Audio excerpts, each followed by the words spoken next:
A massage chair might seem a bit extravagant, especially these days.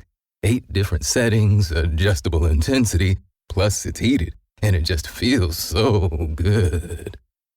Yes, a massage chair might seem a bit extravagant, but when it can come with a car, suddenly it seems quite practical.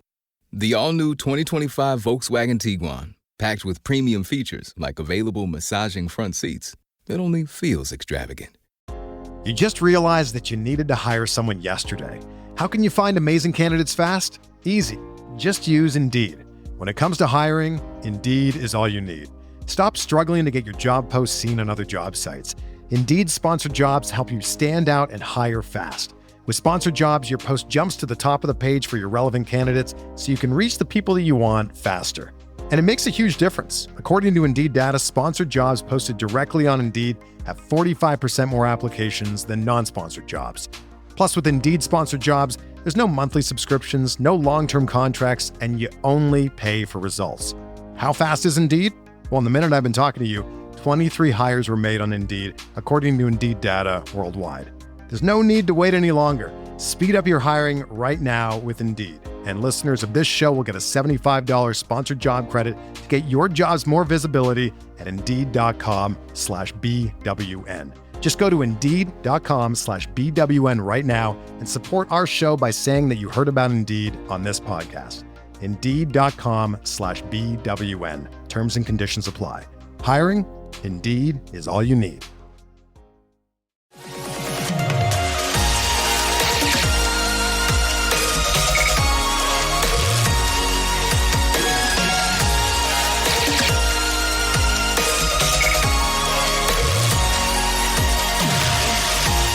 And away we go, episode 1098 of the Al Galdi podcast. It is Thursday, June 19th, 2025. It is Juneteenth, 2025. It is the day on which the 2024-2025 NBA season may end. NBA Finals Game 6, the Oklahoma City Thunder at the Indiana Pacers Thursday night at 8:30. The Thunder holding a 3-2 lead in the best-of-7 series. Also, we now are inside of 1 week until the 2025 NBA Draft, in which our rebuilding and tanking Wizards have the numbers 6, 18, and 40 overall picks. So the 2025 NBA Draft will take place on June 25th and June 26th at Brooklyn's Barclays Center. Will the Wizards stand pat at 6, 18, and 40? Will the Wizards make a trade or trades? What might Monumental Basketball President Michael Winger and Wizards General Manager Will Dawkins be cooking up? Hello and welcome to this Thursday installment of the Al Galdi podcast. As you may know, a limited partner in the ownership group of the Pacers is Stephen Rales, the brother of Mitchell Rales, who is the top limited partner in the Commanders ownership group, the Josh Harris Group. And our next segment, I'm going to discuss something of particular interest to the Josh Harris Group and something that is both stunning and puzzling. Why was the Commanders' home attendance for the 2024 regular season down from the team's home attendance from the 2023 regular season? This makes no sense, and yet this was the case. The 2023 team, of course, was atrocious. The 2024 team, of course, was magical, and yet the 2023 team outdrew the 2024 team. I have 4 working theories for why this was the case. I shall run those theories by you next segment. By the way, we on Wednesday afternoon learned of the Commanders' report dates for 2025 training camp and of the dates of the team's 2 joint practices. Rookies report for training camp on July 18th. Veterans report for training camp on July 22nd. And 2 joint practices for the Commanders, with each practice happening at the team facility in Ashburn, Virginia. August 6th with the New England Patriots and August 21st with the Baltimore Ravens. Also on the show, I'll talk Nationals and Orioles. The Nats, they now have lost 11 consecutive games. Wednesday night, a 3-1 loss to the MLB-worst Colorado Rockies at Nationals Park in a game for which the start was delayed for 1 hour and 46 minutes due to rain.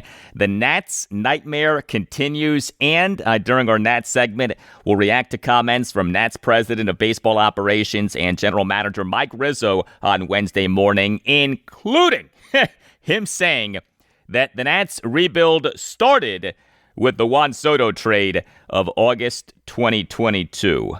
No, that is fake news. The O's, they on Wednesday night suffered a bad loss, a 12-8 loss at the Tampa Bay Rays in a game in which the O's blew an 8-0 third inning lead. You can hit me up on X at Al Galdi. You can email me the Al Galdi podcast at yahoo.com. Lots of feedback on the Nats regarding my contention that their rebuild is not working. We have been talking about that on the podcast this week. I, on Tuesday night, put up a post on X about this and got a lot of responses from Gary G on X. It's about time someone said it. Thank you for that, Gary. From Cube on X. Remember you mentioning a few times that a rebuilding team generally busts out of a rebuild if it's working. I suppose this is busting out, in a sense. Thank you for that, Cube. If you look at successful rebuilds in recent MLB history, each successful rebuild had a big-time bust-out season. The Chicago Cubs in 2015, the Houston Astros in 2015, the Milwaukee Brewers in 2017, the Orioles in 2022. From Michael Sullivan on X, it appears this is more of a retreat year than a rebuild year. Thank you for that, Michael. From Aaron on X, 2023 Commander season need to be as embarrassing as possible to ensure change. I don't know if we can get new ownership, but you can get a new front office and a new manager. Thank you for that, Aaron. From Cowbell Cards on X, everyone needs to go. Rizzo and Davey have been long checked out. The team needs a GM who understands the modern game and focuses on analytics, not a back of the baseball card BS. This is 2025, not 1985. Thank you for that, Cowbell Cards. Speaking my language.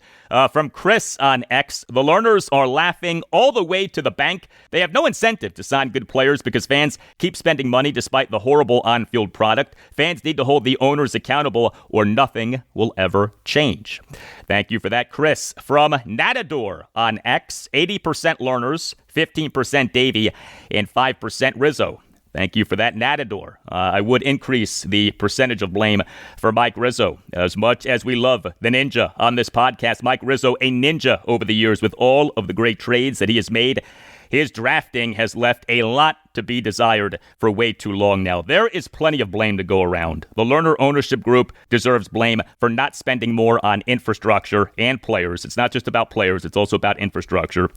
President of baseball operations and general manager Mike Rizzo deserves blame for years of bad drafting and bad player development. Manager Davey Martinez and yes, his coaches deserve blame for not getting more out of the players, and the players deserve blame because they're the ones playing. Though my big concern is that these players just are not good enough, and that speaks to the idea that the rebuild isn't working. If this team is this bad in year 5 of a rebuild is unacceptable. Email from Redskins fan on a variety of Commanders items, writes Redskins fan, hey, hope that you and the family are good. So a lot of times when players hold out for money, they end up getting injured. That is a fear for me with what might happen to Terry McLaurin. I still don't know why the team is dragging its feet. I heard that the team doesn't like his agent, but get the job done and then you don't have to deal with him. I heard you talking about Cam Curl, and I was like, I don't know why we let him go. He is a great player. I think that these GMs need to get over themselves about how they didn't draft a guy to the team or sign a guy to the team. Just keep the best players and build the team. And it's funny how the team tells the players not to be a distraction, but then the team doesn't sign a great player like Terry to a long-term deal. I think that that's a distraction. All of that said, the team did a great job last year. And nobody expected the team would do as well as the team did. So I'm going to watch this play out. Also, I would like to give the defense a lot of credit. The defense did a lot better than people give the defense credit for. At times, the offense had slower late starts. The defense held things down pretty well, in my opinion. Also, the defense outperformed its skill level. As always, I appreciate your podcast. I'll continue to listen. Well, thank you very much for that, Redskins fan. I recently mentioned safety Cameron Curl in the context of what were the best draft picks by Washington during the 4 years of Ron Rivera as head coach in charge of player personnel. I would argue that the Curl pick was the best pick. The Skins took him in the 7th round of the 2020 NFL Draft. He did a nice job for the team over 4 seasons, but Curl, like a lot of the Commanders' unrestricted free agents in the 2024 offseason, was allowed to leave the team. He in March 2024 signed with the Los Angeles Rams, a mere 2-year, $9 million contract per reports. Curl had a pretty good 2024 season for the Rams, but the Commanders under general manager Adam Peters clearly did not want Curl back. Consider this from Commanders insider Sam Fortier of the Washington Post in a piece that was published on March 20th, 2024. Fortier in the piece noted that the Commanders in the 2024 offseason never even made Curl a contract offer. Quote, in the end, it turns out Washington never made a formal offer to Curl, according to two people with knowledge of the negotiations. Ultimately, a team official said Washington didn't offer a deal to Curl because it believed veteran Jeremy Chinn would be a, quote, better fit, end quote, at box safety for its new defensive scheme, end quote. As far as the Commanders' defense deserving more credit than the defense got for what it did in the 2024 season, look, the overall numbers for the defense were not good. However, to the point that Redskins fan in his email made about the defense holding things down pretty well, there is truth in that. Consider this. The Commanders for the 2024 regular season were number 3 in the NFL in fewest first-half points allowed per game, 8.6. The team actually was really good at not letting opposing teams get off to good starts. Now, the Commanders for the 2024 regular season were number 30 out of 32 NFL teams in fewest second-half points allowed per game, 14.4. That does matter, but if it feels like the defense last season often got off to good starts, well, that's because the defense last season actually did get off to a good number of good starts. Up next, why was the Commanders' home attendance down last regular season? You just realized that you needed to hire someone yesterday. How can you find amazing candidates fast? Easy. Just use Indeed. When it comes to hiring, Indeed is all you need. Stop struggling to get your job posts seen on other job sites.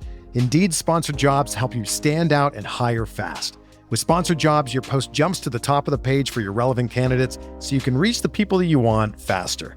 And it makes a huge difference. According to Indeed data, sponsored jobs posted directly on Indeed have 45% more applications than non-sponsored jobs. Plus, with Indeed sponsored jobs, there's no monthly subscriptions, no long-term contracts, and you only pay for results. How fast is Indeed? Well, in the minute I've been talking to you, 23 hires were made on Indeed, according to Indeed data worldwide. There's no need to wait any longer. Speed up your hiring right now with Indeed. And listeners of this show will get a $75 sponsored job credit to get your jobs more visibility at Indeed.com/BWN. Just go to Indeed.com/BWN right now and support our show by saying that you heard about Indeed on this podcast. Indeed.com/BWN. Terms and conditions apply. Hiring? Indeed is all you need. Yo, it's D-Lo. I'm partnering with Ro. Women, y'all feel that? It's sexy. But if you're stressing about your performance, throws you off. That's why I rock with Rose Sparks. Rose Sparks dissolve under your tongue and hit fast so you're ready when the moment pops off. You feel like a superhero. It's satisfying your partner. That's key. Rose Sparks help you last longer, stay fuller, and keep the whole vibe right. When prescribed, new patients get $15 off their first order. Hit up ro.co/backyard and to see if Rose Sparks are right for you. That's ro.co/backyard and see if Rose Sparks are right for you. Compounded drugs are permitted to be prescribed under federal law, but are not FDA approved. Do not undergo FDA safety effectiveness or manufacturing review. For full safety information, go to ro.co/safety-info.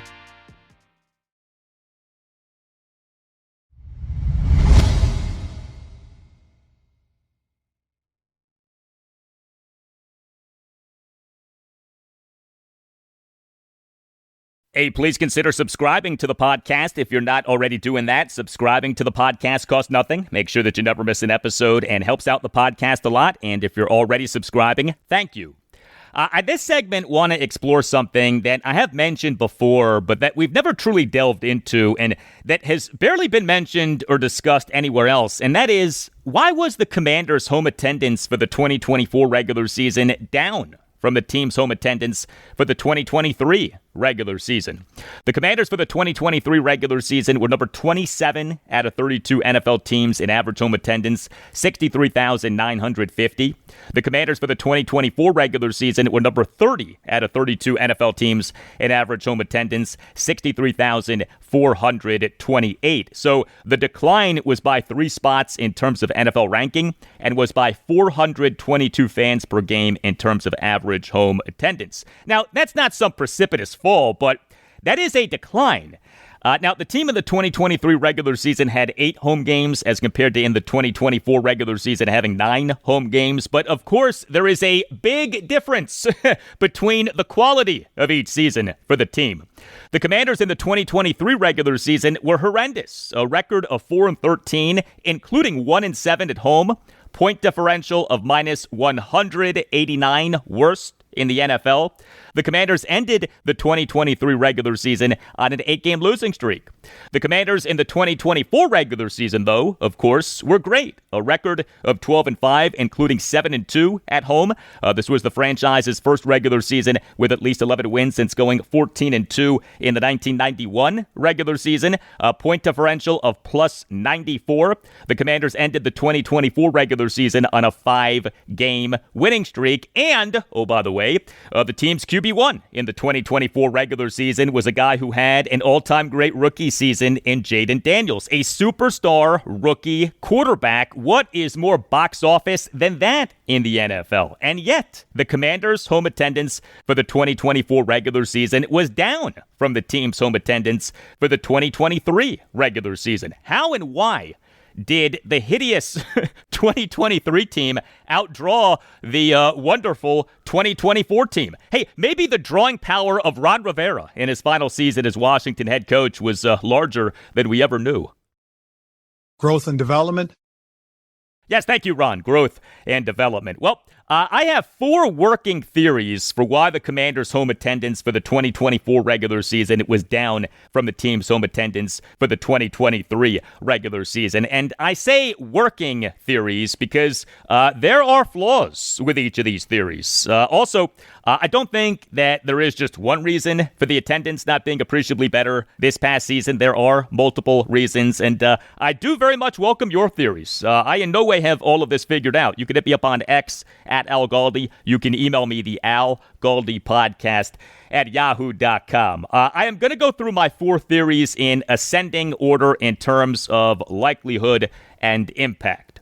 Theory number 1 for why the Commanders' home attendance for the 2024 regular season was down from the team's home attendance for the 2023 regular season: the stadium factor.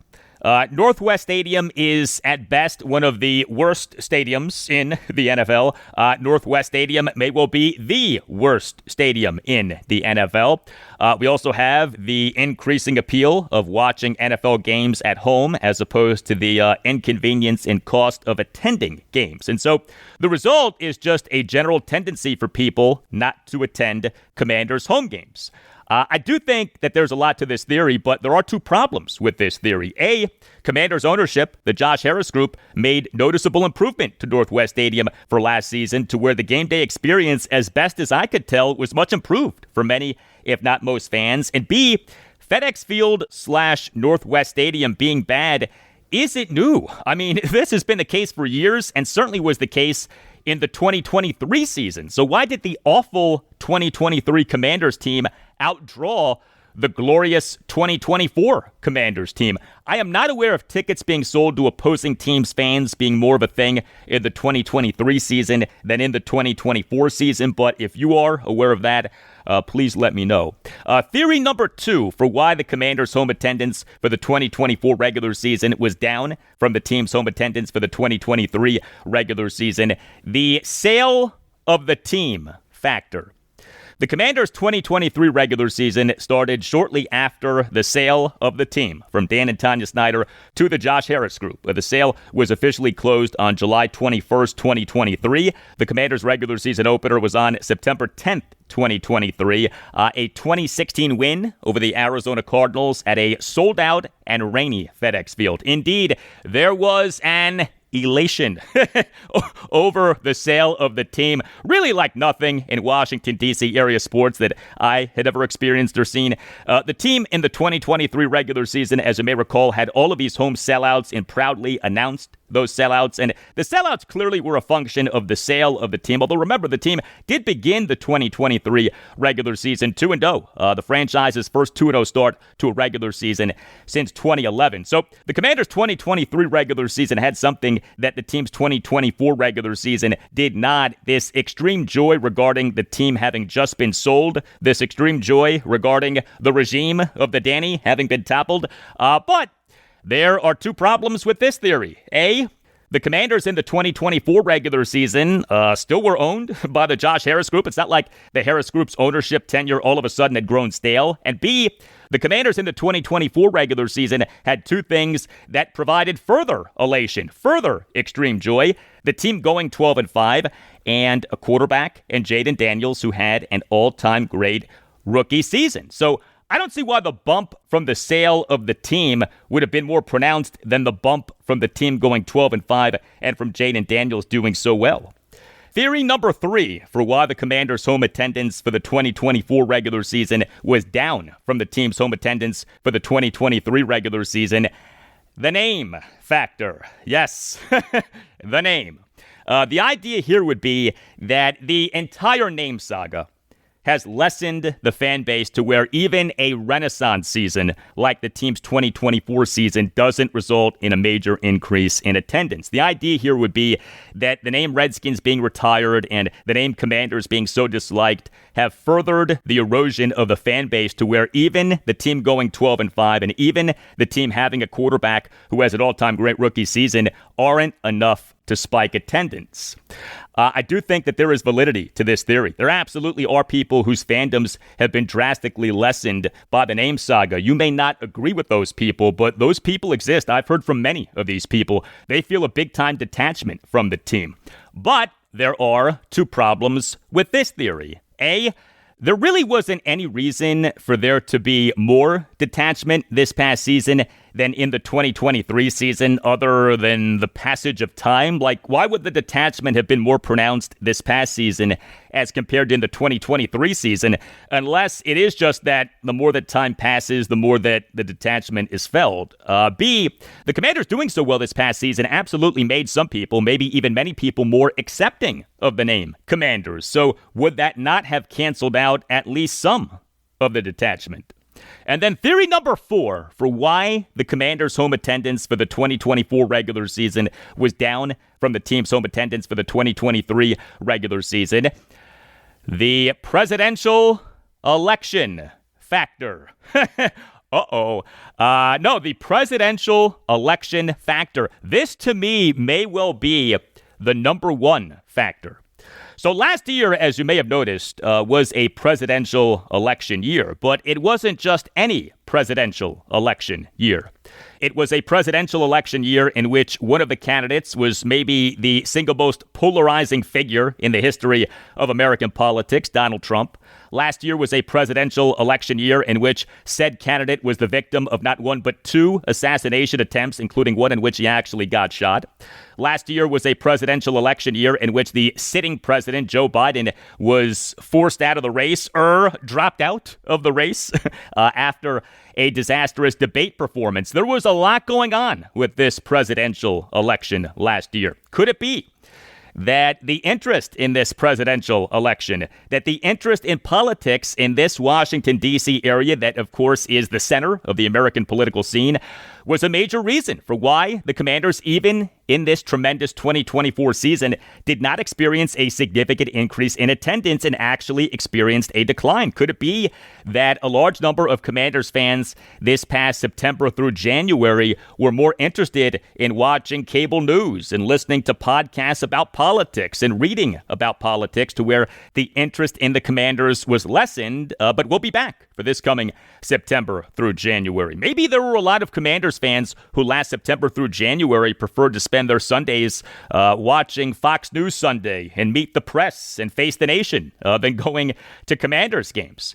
But like with my previous 3 theories, there are 2 problems with this theory. A, It's not like you last September through January couldn't have both been hardcore into the presidential election and attended Commanders home games. I mean, the team had 8 home games last regular season. That was it. This isn't, the Nationals having 81 home games in a regular season. So you had plenty of time to both follow the presidential election and attend Commanders home games. And B, the presidential election happened on November 5th.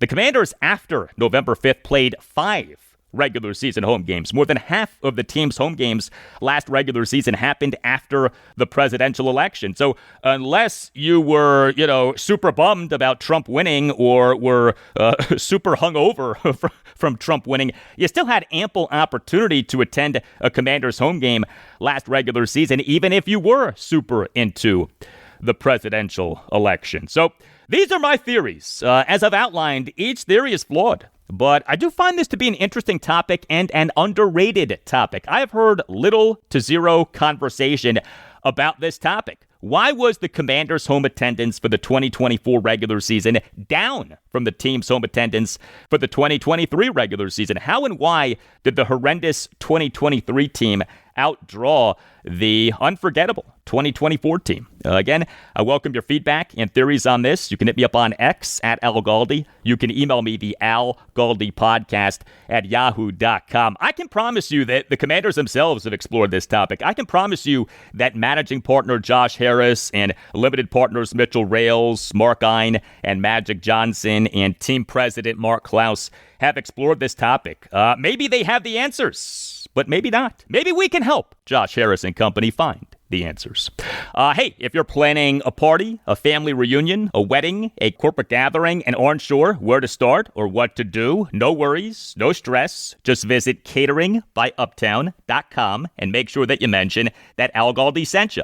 Catering by Uptown is run by the Pereiras, who are great Commanders fans and loyal supporters of this podcast. Catering by Uptown provides both great service and a great price. Catering by Uptown is a family business, and it specializes in handling everything so that you don't have to.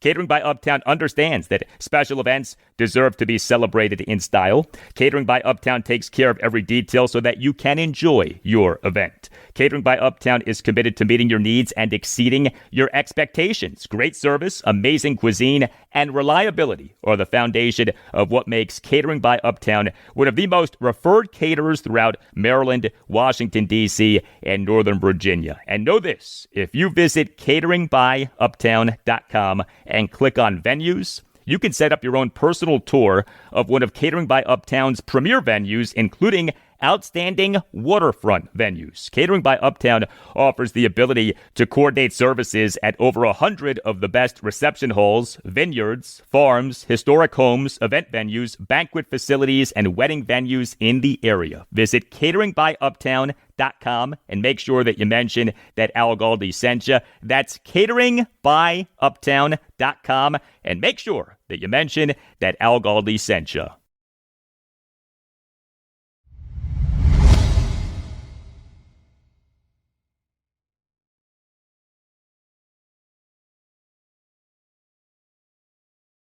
The longest regular season losing streak for the Nationals since the franchise moved to Washington, D.C. in the 2004-2005 offseason is 12 games. The Nats in August 2008 lost 12 consecutive games. Well, the 2025 Nats now have lost 11 consecutive games. Wednesday night, a 3-1 loss to the MLB-worst Colorado Rockies at Nationals Park in a game for which the start was delayed for 1 hour and 46 minutes due to rain. The Nats yet again are at a new low point in MLB's 2025 regular season. 14 games below 500, 30-44 with a run differential of -71. The Nats now are 0-6 on this 7-game homestand against the National League East worst Miami Marlins and MLB worst Colorado Rockies, who in this regular season now are 17-57. I cannot get over what has happened with the Nats on this homestand. A homestand on which the team was supposed to feast. Instead, the Nats are getting ripped on this homestand. The Nats are getting humiliated on this homestand.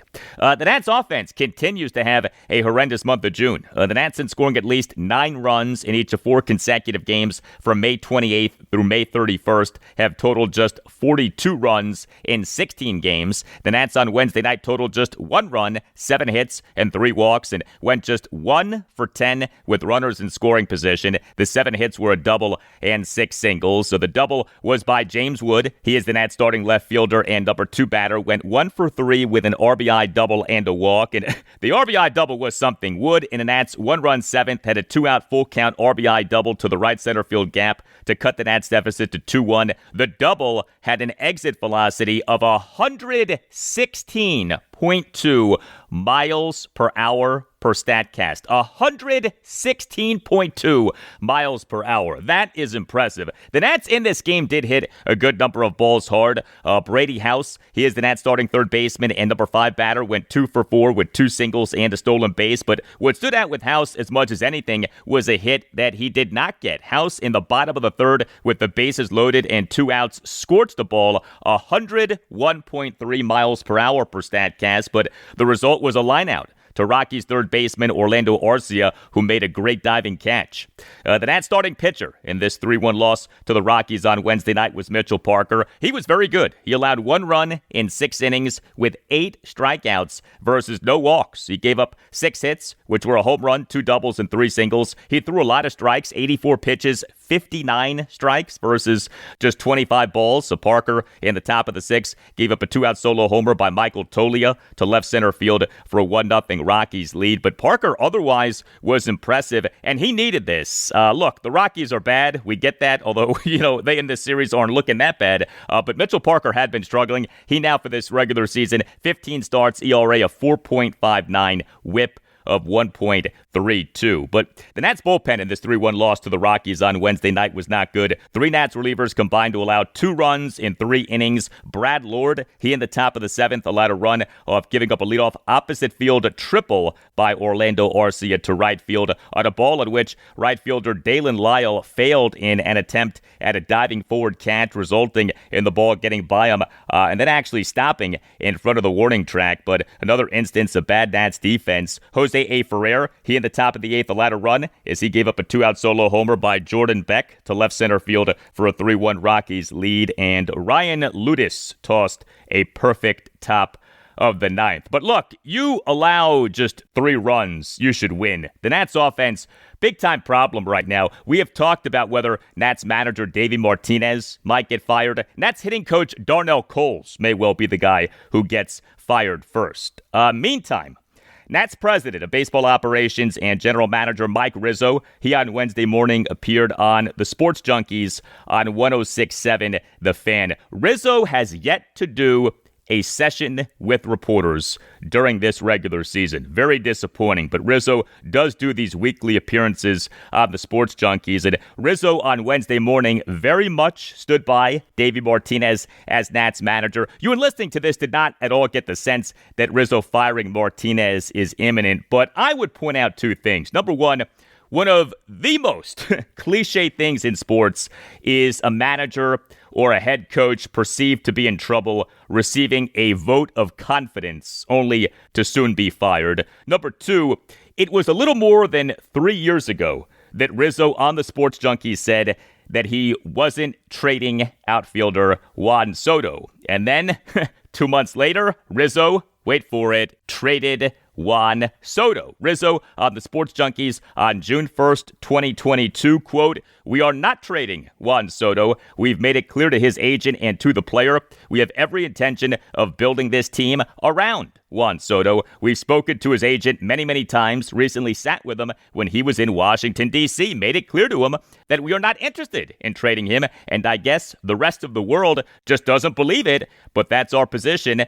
End quote. Well, things can change. Mike Rizzo ended up trading Juan Soto. So personally, I take Mike Rizzo on Wednesday morning standing by Davey Martinez with a grain of salt. But Rizzo did stand by Martinez and to me did a good job of addressing Martinez's now infamous post-game press conference comments from this past Saturday afternoon. Martinez saying, quote, "It's never on coaching, never on coaching. It's never on the coaches. It's always been about the players, always," end quote. We on Wednesday morning had this exchange between Jason Bishop and Mike Rizzo. Mike, I got to start off the bat. This is just one of those interviews, man. It's hard to lose 10 in a row. You guys obviously are in a bad stretch. But after the Marlins series, when Davey made those comments, and obviously the media went crazy with it, when he made the comments about don't blaming the coaches, you got to look at the players, they got to play better. Did you agree with that when you heard that? Yeah, here's my take on that. It's Davey Martinez is as player-friendly managers I've ever had. He and Dusty Baker, to me, run the clubhouse like no one else I've ever had in my career. So when you talk about one of the player managers in the league, Davey's one of them. This guy does 500, 600 interviews a year. He does 2 a day, pregame, postgame, every time. And, he's flawless. But, he got caught in a frustrating, angry, we were 6 or 7, 8 in a row at that time. And got caught in a frustrated moment and kind of lashed out. And I think it was out of frustration. Here's my take on that situation. There's onus on the players, there's onus on the coaches, there's onus on the manager, and there's a great onus on the general manager to do a better job. We all got to look in the mirror. You lose 10 games in a row. You said at the beginning, it's hard to lose 10 games in a row. I've never lost 10 games in a row. This is my 43rd year in professional baseball. I've never lost 10 in a row. It's tough. But when tough times come, when tough times come, you have to deal with it. And to me, Davey's the same manager in the clubhouse when there's no cameras on him and there's no media in the room. He's the same guy he was in the Marlins series as he was October 30th of 2019. Right. Same guy. All right. By the way, the Orioles' last World Series title came in the 1983 season. Their manager at the time was Joe Altobelli, not Davey Johnson. Davey Johnson was the Orioles' manager for the 1996 and 1997 seasons. I'm not sure what Mike Rizzo was thinking when he said what he said. And I tell you, I didn't love Mike Rizzo poking fun at other ball clubs when his ball club is in the midst of, at the time, a 10-game losing streak and now an 11-game losing streak. Now is not the time to be making jokes at the expense of other teams in MLB when your team is really struggling and your rebuild isn't working. And then also from this interview of Mike Rizzo on Wednesday morning was him saying something that was quite frankly ridiculous. I mentioned the mega trade of Juan Soto and first baseman Josh Bell to the San Diego Padres on August 2nd, 2022. What was 2022 MLB trade deadline day. What I especially did not like from Mike Rizzo on Wednesday morning was him saying that the Nats rebuild started with the Soto trade. Now, Rizzo did kinda, sorta correct himself or kinda, sorta modify what he said, but he most definitely said that the Nats rebuild started with the Soto trade. Take a listen to this exchange. We'll play the exchange in its entirety. It starts with this question from John Orville. Mike, to the fans, it's not just a 10-game losing streak. Some of them are frustrated that it's a 4.5-year rebuild that's taking longer than expected. How do you feel, though? How do you make those fans feel better going forward with the product that's on the field? Well, I think that when you look at it, we had 8 years of great success, 12 to 19, 4 division titles and the World Championship in that mix, and then we had to rebuild. The rebuild, in my mind, didn't start till we traded Juan Soto in July of 2022. I guess in 2021, Max and Trey were traded, so that was the kickstart of it. But I think we're into this thing 3.5 years.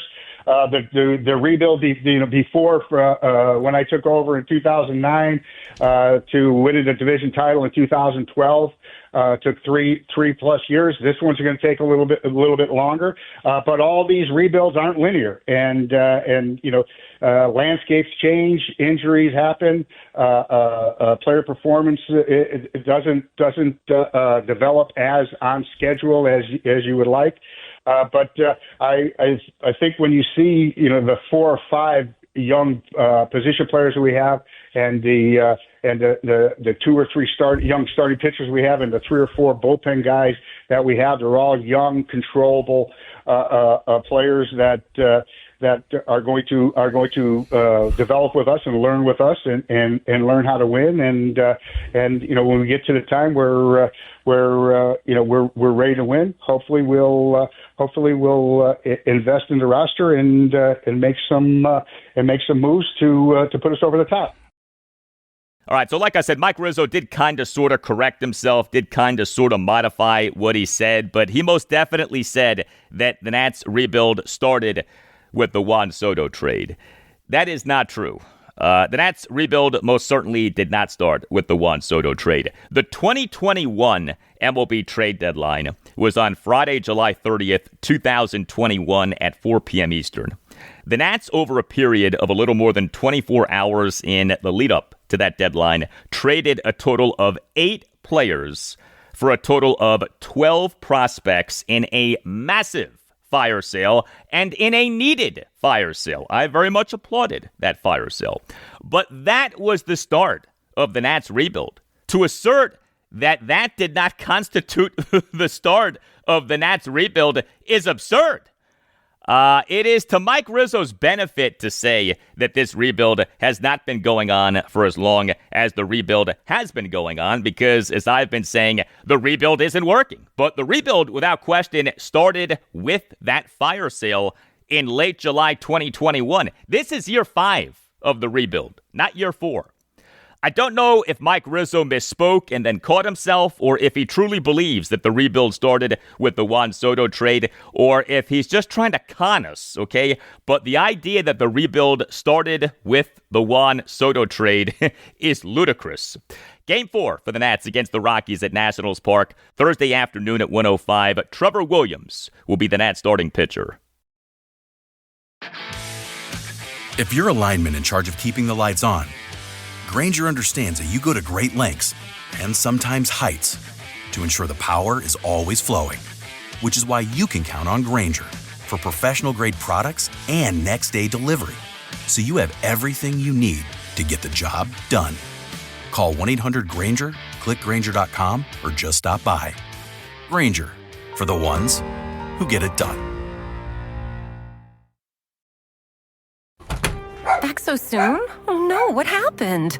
A little incident at the dog park. We gotta head to the vet. Oh, not again. These bills. We can use CashNet USA. We can apply in minutes, get a fast decision, and have the money in the account as soon as the same business day. All right, Cheddar, back in the car. When you need money fast, be the hero. All loans subject to lender approval. Speed of funding is subject to verifications and your bank's processing times. See CashNetUSA.com for more details.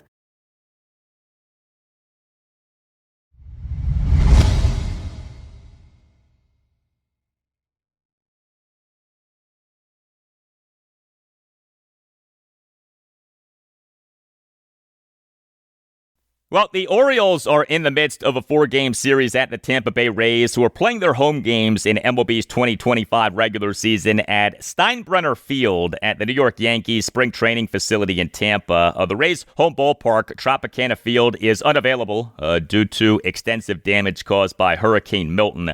Steinbrenner Field is not a proper MLB ballpark, and we on Wednesday night at Steinbrenner Field got, shall we say, a perverted version of an MLB game. A 12-8 Orioles loss at the Rays in Game 3 of a 4-game series. This was a game in which the O's blew an 8-0 third inning lead. The O's in this game got out-hit by the Rays 18-7. A bad loss for the O's, who in this regular season now are 31-42, third worst record in the American League. The Orioles bullpen had been outstanding lately, but the bullpen on Wednesday night had major problems. 5 Orioles relievers combined to allow 9 runs in 5 2/3 innings. Scott Blewett, he allowed 1 run in 1 2/3 innings. Yadier Cadeau, he officially allowed 4 runs in 2/3 of an inning. He, in the bottom of the 5th, allowed 4 runs on a walk, an RBI triple, an RBI single, and a 2-run homer, and he gave up another single. All 4 hits came in succession with 2 outs. Sir Anthony Dominguez was good. He tossed 1 1/3 scoreless innings, but Andrew Kittredge in the bottom of the 7th allowed 4 runs on 4 singles, a walk, and a wild pitch, and all of that came with 2 outs as he actually struck out each of the first 2 batters he faced, and then Brian Baker tossed a perfect bottom of the 8th. Like I said, the bullpen had been outstanding lately, but Wednesday night, a very bad night for the Orioles bullpen. The Orioles starting pitcher in this 12-8 loss at the Rays on Wednesday night was Trevor Rogers. The O's on Wednesday afternoon announced having recalled Rogers from AAA Norfolk, and Rogers on Wednesday night did not do well. He allowed 3 runs in 2 1/3 innings. He was given an 8-0 second inning lead, and he lasted for just 2 1/3 innings. That is bad. He gave up 5 hits, which were a double and 4 singles. He issued 3 walks. He recorded 4 strikeouts. He threw 71 pitches, 43 strikes versus 28 balls. And how about the Orioles offense in this 12-8 loss at the Rays on Wednesday night? The O's totaled 8 runs on just 7 hits and a walk. That's something. The O's went 3 for 5 with runners in scoring position. The 7 hits were 3 home runs, a double, and 3 singles. All 8 of the Orioles runs, 6 of the Orioles 7 hits, and the Orioles lone walk all came in the top of the second. Like I said, this was a perverted game. The O's in that 8-run second got 2 3-run homers. So Ramon Laureano, he is the Orioles starting right fielder and number 4 batter, went 1 for 4 with a 3-run homer and an outfield assist. Laureano in the Orioles 8-run second had a win-out opposite field 3-run homer to right field for an 8-0 Orioles lead. Laureano now for this regular season, 149 plate appearances, OPS of 851. And Colton Cowser, he homered for a second consecutive game. He is the Orioles starting left fielder and number 7 batter, went 1 for 3 with a 3-run homer. Cowser in that Orioles 8-run second had a 3-run homer to center field for a 3-0 Orioles lead, despite having been down in the count at 1.12. Here was Orioles interim manager Tony Mansolino during his post-game session with reporters on Wednesday night on the nature of this game. It's a crazy game. We were just in there talking. I'm not so sure we've seen a game like that here in a while outside of being at Fenway Park. It seems like those are the type of games we play there sometimes. But, we kind of jumped on them early. That's a pretty good pitcher out there, Taj Bradley. So good at bats, jump on them early. As they kind of got back in the game, it's almost the way our bullpen has been pitching, for the last 3 weeks. Their bullpen kind of did that to us. And just kind of the bullpen just probably didn't do what they've done here for a while. So it's a tough game. It hurts. That one really hurts. But, tomorrow's another day. We're going to have to bounce back and try to figure out how to win a game. All right, Game 4 for the O's at the Rays. Thursday night at 7:35. Charlie Morton will be the Orioles starting pitcher.